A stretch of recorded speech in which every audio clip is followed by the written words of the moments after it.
There can be only one podcast, and may it be the Prince of the Universe. Hi, folks. I'm Matt. I'm Wes. And I'm Megan. Run in. Wow. Who invited you? You. I didn't want to do it. Oh. Okay, so just to kind of summarize real quick, Wes and I, like we said in an earlier podcast, saw Batman Returns in theaters. It was fun. It was great. When we got bored of talking about Thor, we switched the conversation to something way more interesting, like Batman and Batman Returns. And then afterwards, I asked Wes, hey, would you like to go ahead and watch and review both Batman Forever and Batman and Robin? And you said, yeah, of course. But you had already seen Batman Forever recently, you said. Yeah. How recent? In the past year. Okay, past year. I had not, so Megan and I watched it yesterday. All right? So we're going to talk about Batman Forever. You contend it's a terrible movie all the way through? Yes. Okay. I'm going to argue that it's not. Okay. I don't think it's the best, and I don't think it's better than Batman or Batman Returns, but I don't think it's all that bad. So we'll discuss. Mrs., you'll see what you've got your plus or minuses on it too. Mm-hmm. All right. First, points I will concede in it. I think Two-Face has done horribly, and he's played like the Joker the entire time. It was because they had to lighten it up for the kids. I did notice in this movie that there's only one person that Batman technically kills. Batman doesn't kill in here, and then it doesn't make sense when he does kill him. It's Two-Face. By throwing all the coins in his face, throwing him off balance, he loses his balance and falls to his death. Correct. And I found that interesting because the whole time he's teaching Robin that death won't do anything. You don't seek revenge. Neither was Batman, but Batman feels responsible for Robin's parents, so Batman got to kill him. Well, I think he did it pretty intentionally. He knew that. Oh, no, it's intentional. Yeah. He threw the coins at him to throw him off balance and to confuse him and make him fall off so they wouldn't be shot. I get it. But at the same time, that's the only death that Batman causes personally. Everything else, he doesn't kill anymore like they did in the first two Batman movies. And anyone who dies in the movie dies at the hands of the villains. And that's what happens. But I kind of find that weird. Mrs., anything to say about Two-Face? I told you this last night. Yes. But as terribly written as that character was, Tommy Lee Jones is a pretty good actor to go through with it. I agree. Tommy Lee Jones is a good actor. They just couldn't save it. Yeah. Yeah. I think if his makeup was not so cartoonish, there could have been a little bit. Yeah, the color in both those two movies it's too much. Yeah. Yeah, it's horrible. That's the other thing. The color and the tone and Gotham. Gotham looks terrible now. It looks awful. It just looks like a stripped down version of it. And this is kind of reminding me with all the splashy color and Batman Forever. Dick Tracy the movie. Remember Dick Tracy with Warren Beatty? Now, I didn't mind Dick Tracy because it was going off a comic book, vibrant colors theme, and it's fine. I've seen it recently. It's a fine movie. It's okay for what it's worth. I think it came out in 1990 or something, or 91? It's 89 or 90. Yeah, it came out after Batman, but it was in the same vein as that. Yeah, I think 90 now, you say that. Yeah, but it also seems like Schumacher was copying Dick Tracy now with his splash of pink, across the screen. It just looked like a big rave. Light it up, yeah. But Gotham looks generic. It doesn't have its own feel like in Burton's movies, and we talked about this, but they look beautiful. Gotham has a look to it. But go ahead, look, scenery, Batman Forever. I like Val Kilmer as Batman. He's not my favorite. All right, we'll go with Val Kilmer then. So, Val Kilmer is someone I love in this. I think he does a good Bruce Wayne. I think he's a good Batman. If they would have picked him at the beginning of this whole series, I think he would have been more acceptable. Because, and I love Michael Keaton. Val Kilmer's got the look. He looks like a Bruce Wayne. And I told you this last night, too. I think, minus his lips, because he has very distinct lips, I think he's one Batman that I would be like, oh, I don't know who that is, because he looked so different as Bruce Wayne, and then I feel like he did something different with his jaw. Like the other ones, you're like, how can people not know that that's Bruce Wayne? But he is different. Firmer as Batman, more calm, subtle as Bruce Wayne. I don't know. But yeah, anyway, so Val He definitely Kilmer, doesn't have Michael Keaton's lips. I can attest to that. There you go. But Val Kilmer, how do you feel about Val Kilmer in the movie? I think the script just was so bad that it suffered. Yeah. Everyone in this movie suffered from it. Okay. Chase Meridian, really good looking, probably best femme fatale of the entire series. As in looks. Yes? No? I do love mentioned redheads. You said that that's one of the few... Well, okay, let me... What I said was... Oh, okay. I do think she's probably the best. That's the best she's ever looked in a movie. Yeah, I mean, obviously, I mean, she's had so much work done now, but Hello. I think back then she was really pretty, and that movie kind of highlights her beauty. And yeah, I will agree with you. I think she's the best looking female in the Batman series, and I do love Michelle Pfeiffer. Oh, no, Michelle Pfeiffer's fine. We talked about her. She's great, but I like Chase Meridian. I liked Jim Carrey to an extent as the Riddler. He had his good moments. We talked about some of the good moments. But you love Jim Carrey in this. You do love Jim Carrey. Go ahead, talk about it. I love the Riddler, so I was happy to see the Riddler and some of the classic. I wasn't crazy about the pink hair. Oh, I didn't care for that. I just thought it was Ace Ventura with a Riddler costume. Oh my on. goodness! I was thinking the same thing. And that was because he did the hair like Ace. Well, that was the problem. That was the problem with it because no one directed Jim Carrey. They let Jim Carrey be Jim Carrey in every movie. Jim Carrey was like that in every movie. He was the same. So that's the one drawback from it. Because I even told you, so I was working like cleaning up the kitchen when the movie started, so I didn't make it in until like halfway in, so I was just listening, and I was like, if you don't know what's going on, like all I could envision as he was acting or going was the Grinch.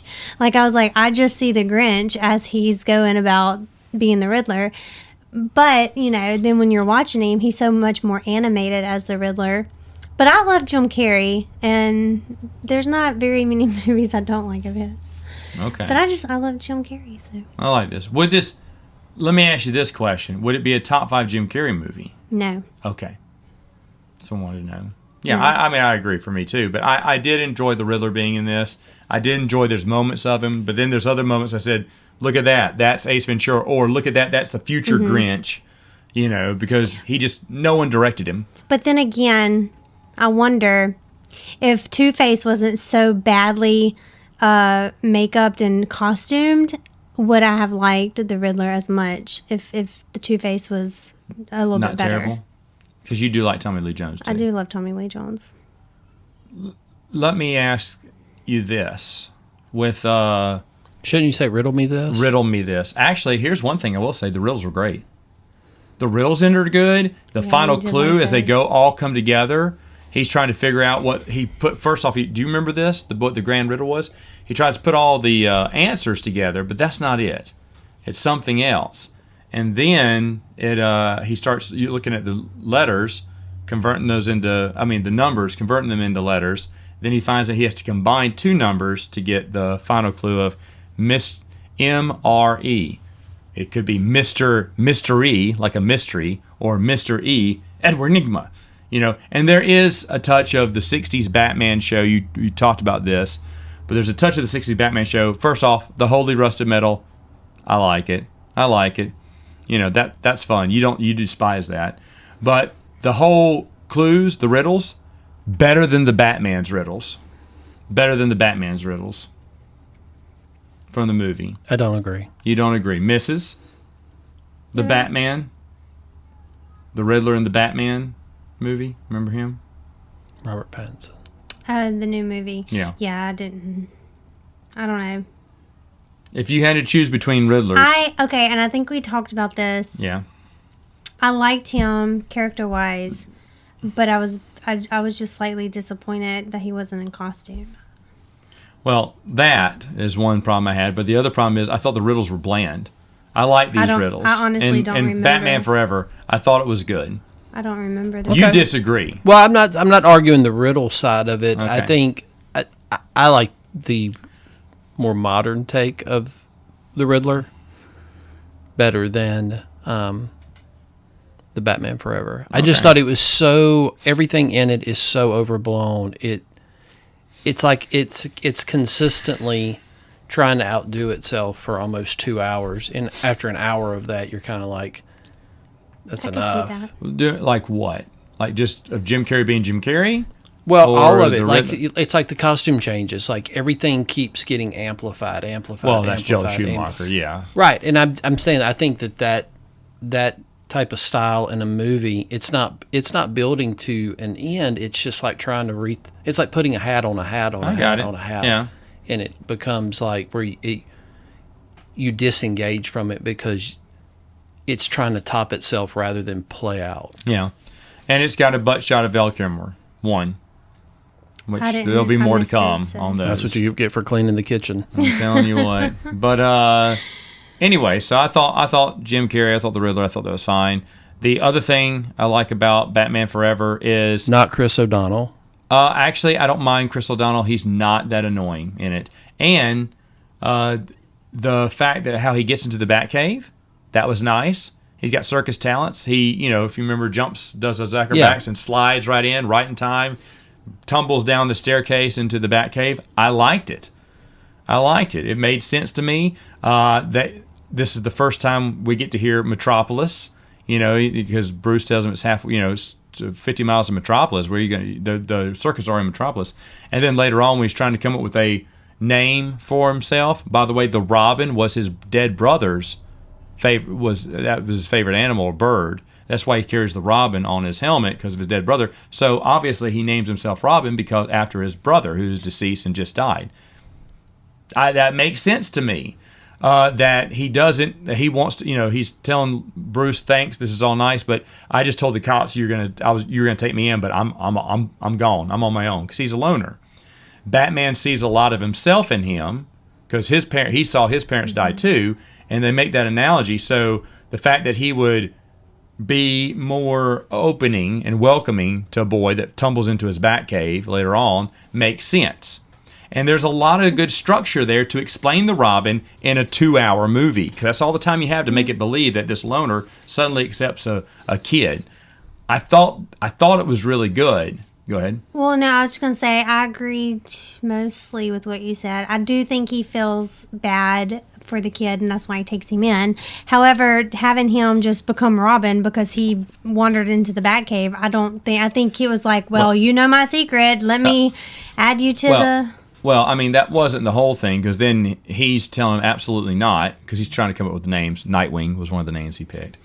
But he says absolutely not, and that's when Alfred kind of gives him a heart-to-heart, Bruce, and says, Master, he doesn't need to be sent away. He said he needs to be guided, like another young man who lost his parents and wanted revenge. Yeah, but being like, hey, come on, you can be Robin. You can be my sidekick. I think he could have been like, hey, okay, let's talk about this. Like, you're the only other person that knows my secret. You can't give anything away. I just thought Chris O'Donnell was the oldest kid in high school in this movie. Well, I mean, and here's the other thing. His age thing, I think you had to do that these days. I mean, that Bruce Wayne was going to take in a young kid. It would be different. Have him a little older and a little more responsible. Like I said, I bought the whole Robin thing. You have to sell me Robin in under 2 hours, and I think they did. I believe they did. They sold you. They sold me on Robin. They needs a partner. No, go ahead. Obviously, it's 2 against 1, but go ahead. No, what else do you hate about Batman Forever? No, I'm not agreeing or disagreeing with you. I'm just saying, for the most part, I do agree. We talked about this last night. Right. I would not with this movie, but I was just going to say, okay, what you were saying about, or him being too old or older, who do you think would play Robin in Robert Pattinson's movie? Because Robert Pattinson looks like he's, about 20. And Nightwing has to be younger. I mean, I wouldn't cast Robert Pattinson. He's Batman. I know, but you're asking me who would I cast with Robert Pattinson. I wouldn't as cast Robin. Like what kid? No one. The movie's already made, so right. I mean, I don't have anybody off the top of my head, but I would want somebody 10 years younger at least. You have to go with like a kid. But Val Kilmer is at least 10 years older than Chris O'Donnell. Well, I'm And just he saying looks it. in the modern day, I just think that Val Kilmer was the way.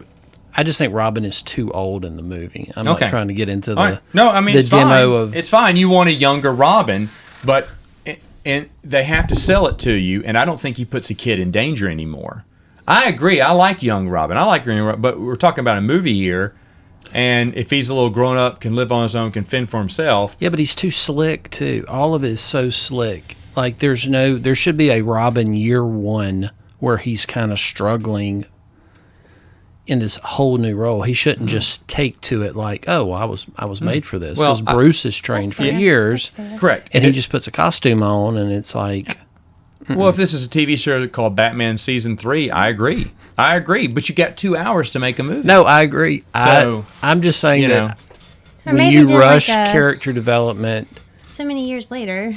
it kind of hinders things. Too bad Heath went to bed 3 hours ago. We could ask him. Yes. At least. Man goes to bed before the sun. Anyway, though, I'm sure he agrees with you, actually. Has he does. even seen Batman But- Forever? Oh yeah, I'm sure. Oh, okay. Yeah. You also got to think he was the big name, I'm sure, back then too.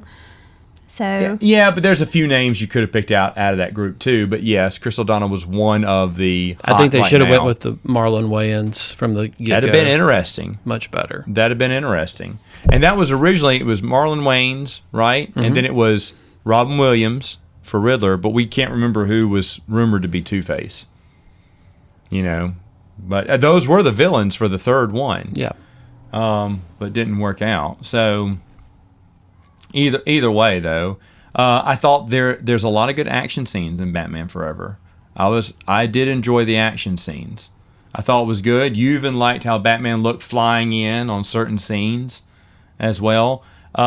There's another movie we'll be talking about in the next podcast where the fight scenes are horrific, but here they actually do some good action there. There is and we've talked about this, we'll talk about this too, but there is the merchandising aspect where you constantly have to sell they get into a bat boat for 2 seconds just to sell it. It blows up, but that's a toy, you know, and a new kind of Batwing, a new Batmobile. You got to have new toys, right? And A few different Riddlers. a few different costume of the Riddler, so you have multiple Riddlers to costume up. Yeah, I mean, honestly, it's for the toys. And I think Batman even had an alternate costume in the third one. I want to say he did for a short while. But, because he does at the end because Riddler blows up the Batcave and he tests out that new suit he has. So, here's a new suit. Who designed it? Hasbro, sir. Oh, good. It wouldn't be far from the truth. Right. The toy industry had a big influence over movies back then because As did the opening line of I'll Get Drive-Thru. they filmed that so that McDonald's could get their cut and do a McDonald's commercial. You're exactly right. And this I'm not loving it.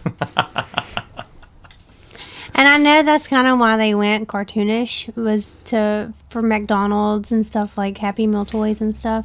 yeah, because Batman Returns was not kid friendly. So. But I would love to have seen where this movie would have gone if Tim Burton would have directed. Well, yeah, I mean, I think it would have been no question. It would have been better. Would have been darker. Michael Keaton would have come back. Two-Face would have been better. Whoever would have. I think played the biggest thing for me is how much we talk about Lost Boys and how much we enjoy it. And for Joel Schumacher's idea of Batman, you could have had a really cool Batman in that kind of way, that real rock and roll outsider type way, but he went with this whole different idea. And I'm sure the studio played a big role in that. Oh, yeah. But Yeah, studio said, "Here's what we want." Everyone got in there, and that's where things went off the rocker. Because when you start trying to control your own, and you get rid of a visionary like Tim Burton, I don't think did Batman Returns lose money. I know it didn't make as much as Batman. It didn't make. Nothing was going to make as much as Batman. Yeah, Batman broke records. I think they spent twice. Their budget was double, and they made half as much. Oh, really? And I Yeah, love it was Batman like- Returns. That's one of my favorite. Yeah, that is all of our favorites here now. After watching it a second time, I agree. Now, of course, our good friend Mr. Futch doesn't like Batman Returns. Cheesy, Riddler run around a rubber ducky. Penguins Penguin. Walking around. Penguin, I'm sorry. But I didn't watch the double feature with you guys, but you would have it's been loved it. I know I would have. It's been a while since I've seen those. But we should mention that's because you hate Michael Keaton, right? No. Okay. He's my favorite Batman. He's your favorite Batman. I think, going back to Val Kilmer, I do think, like I said, I might like Michael Keaton, but I am serious. Do you think Val Kilmer would have been a better Batman if it was done at the beginning? That's not to say you don't like Michael Keaton. Like, are we comparing the two? Like, if Val would have started the series? Yes. Here's what I like about Michael Keaton. You think he would have been better? I don't think he would have been better. Here's what I like about Michael Keaton's Bruce Wayne. This is where he gets to be a little bit charming, a little bit funny, and then he plays Batman pretty straight while he's doing it. None of the jokes. Val Kilmer plays him confident, smooth. I mean, he is very nice to Edward Nygma when he meets him at the beginning. And it's like, well, let me look at this. I'll get with my people and we'll try to see what funding we can give you. No, I need an answer now. Well, then the answer is no. Then, Nygma, I don't have time to look at this, and it sounds kind of dangerous.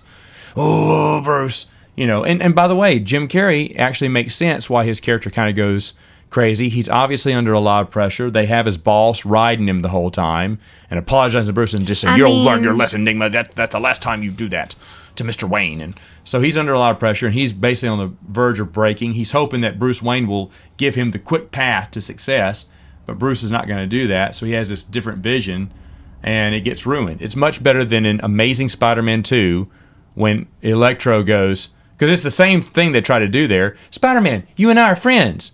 I don't know you, dude. You don't know me. I hate you, Spider-Man. What just happened? He just automatically turns on Spider-Man right then and there. Go ahead. What are you going to say? As an adult, I can relate to Edward Nygma in the workforce. Yeah, it can do it to you. I just found more things that I liked about it than I hated. It's inferior to the first two films. I didn't hate the movie. It's not my favorite, but I didn't hate it. And the scene of them running, he and Robin running into the spot, running from into the spotlight and back. Yeah, that's for cinematic show. I get it. So I'm fine with that. There's a joke that Batman makes. When Chase Marin is making the pass, he goes, "It's the car." Chicks did the car. That's funny back then. I remember people laughing in the theaters. It's okay. It's okay for Batman to say something like that. Yeah, there was not nearly the amount of puns that were about to come. No, not nearly. All right. So, any hate you want to throw at Batman Forever? I just think it was a too much of a departure from the previous two, and look, and it was too packed with stuff on top of stuff, and nothing that was left to breathe. Okay. Do you feel that? And here's the thing. I'll go back and say this: if Tim Burton had done this movie, would you be okay with Jim Carrey and Tommy Lee Jones continuing as their roles in that? Or would you change that casting? I would keep it. I know you're asking Wes, but I want to chime in. No, go ahead. I would keep it and see how it goes, because I think both are pretty good, great actors that I would love to see how Tim would have directed them, because they're just so cartoonish that I think it would have been a different. I would have loved to have seen the vision for those two characters with the same actors with a different director. I would too, but I'm going to say this: that if it was Robin Williams would have been Robin Williams in the film. He would have done a million different impersonations while he was talking, blah, blah, blah, blah, blah, blah. And it would have been a Robin Williams Riddler, not truly a Riddler. I don't know. I just have a hard time picturing Robin Williams. I could probably think of other people that could have been a better Riddler. Who? At the time? Well, you'd have to give me a second to... Okay. But I think, I don't know, Do you have another Riddler? I think Tommy Lee Jones as a darker Two-Face would have been great. Well, what's the guy's name that played him in the Christian Bale movies? Eckard, what's his name? Aaron Eckard, yeah. I loved his version of Two-Face. Mm-hmm. Of Two-Face. Yeah. Yeah. I would have enjoyed it if it was Billy D. Williams more. I would have loved to have seen Billy D. Williams. Just because of, or they would have needed to, if you were going to cast Tommy Lee Jones, don't make him Harvey Dent, make him somebody totally different. Oh, okay. So just change the narrative, because when you've already established the narrative, and this is not 10 years later, this is 3 years later. You're right. I would be fine with Billy D. Williams. I think that'd have been great. I would have liked to have seen him. Yeah, it would have been good. So would you have cast anyone different for Robin back in the day? Jonathan Taylor Thomas, I guess. I mean, he Wow. was popular back then, but it's like they took all the like big named people and threw them in these movies. I was gonna say Jim Carrey this was when he was reaching the height of his career. Remember, Pretty this close. is the big. Well, this is when he got the unheard of $20 million contract movie, which was the highest paid for any actor, and that's when he started doing his big asking prices, because he had just reached the apex. He was on top of his game for this.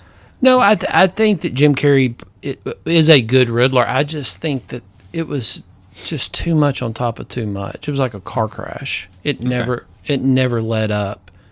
So I think that hurt everybody's performances all around the board.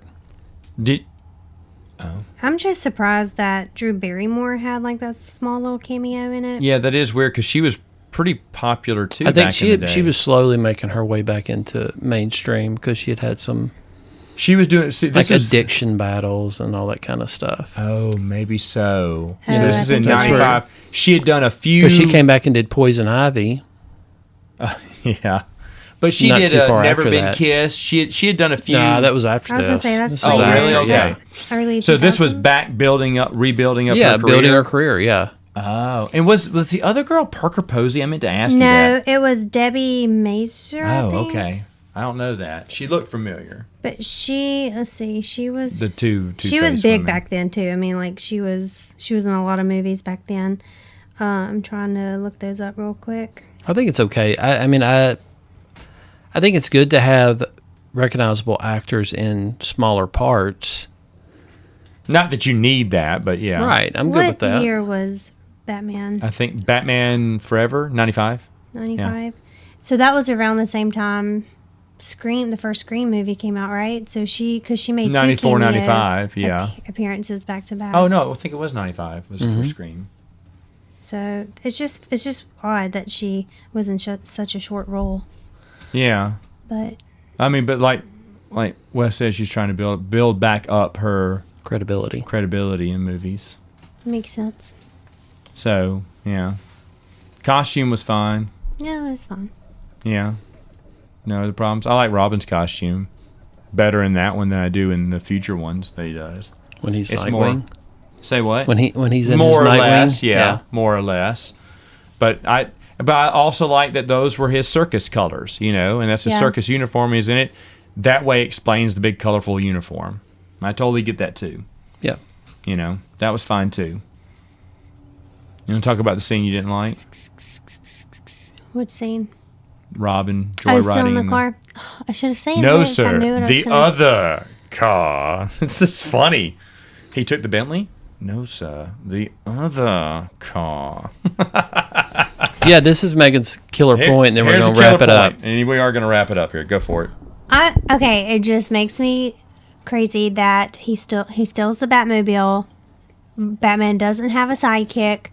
Everybody sees this kid get out of the Batmobile, and then all of a sudden, Batman has a sidekick, and nobody knows who it is out of the group of people that just saw this kid get out of the Batmobile. I know. I counted there were 12. And they were just the dirt bags, But still. And he went out. I don't know. I don't think that's too bad. That's not like Spider-Man 2 awful, where he just reveals himself in front of New York City and takes off his mask. True. So, We'll save all this Spider-Man 2 hate. okay. Do you not like Spider-Man 2? No, I'm just saying Tobey Maguire? you've definitely have I some. know. I don't remember Spider-Man. No, you're talking about the Electro Spider-Man, aren't you? No, I'm talking about Tobey Maguire's Spider-Man 2. Oh, okay. Yeah. Gotcha. I didn't like the ending to that when he takes off the mask and kind of reveals himself to everyone. Okay. Well, then you could. Well, I know it's not really the same thing, but when the Two-Face is in the crowd before he kills the parents, and Val Kilmer says, "I'm Batman." How did the people right next to him not hear that? Everyone was screaming and running, and he says, "I'm Batman." Harvey, I'm Batman, and he can't hear him, so Bruce is trying to make his way there, so Two-Face won't kill everyone. And he's getting stopped by his goons, so he's trying to save people. But Robin, when Dick Grayson, when he finds out that Bruce Wayne is Batman, they have that scene where he's like punching Batman. Batman's blocking him, which is really good. He went, "You just let him die, Bruce. You just sit there and let him." He's like, "No, I tried to tell Harvey who I was," and that was a good scene, actually. I like no argument on that. I like that. But because everyone's running, screaming, panic, he says, "Harvey, I'm Batman," but no one can hear him. That was actually pretty good. But anyway, we'll let the listeners decide. Listeners, what do you feel about Batman Forever? Is it your favorite? You may have us all disagree, but is it as bad as Wes? Wes refuses to even talk about it right now. So is it that bad, or is it decent? Let us know. We'll see you next time on Princes of the Universe.